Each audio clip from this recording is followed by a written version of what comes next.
லட்சக்கணக்கான குடும்பங்கள், கோடிக்கணக்கான கனவுகள். தமிழ்நாடு அரசு ஒவ்வொரு குடும்பத்திடமும் கேட்கின்றது, உங்க கனவை சொல்லுங்க.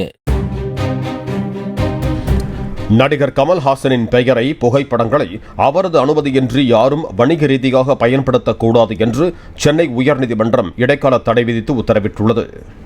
மேலும் கார்ட்டூன் வடிவத்தில் படத்தை பயன்படுத்த எவ்வித தடையும் இல்லை என்றும் நீதிபதி குறிப்பிட்டார்.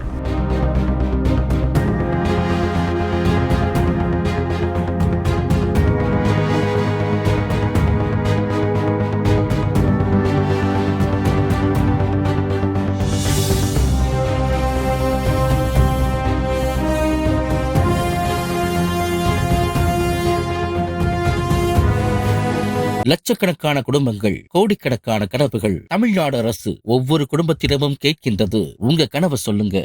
பிளே ஸ்டோர் மற்றும் ஆப் ஸ்டோரில் இருந்து பாலிமர் செயலியை QR கோடு மூலம் பதிவிறக்கம் செய்யுங்கள். செய்திகளை உடனுக்குடன் பெறுங்கள்.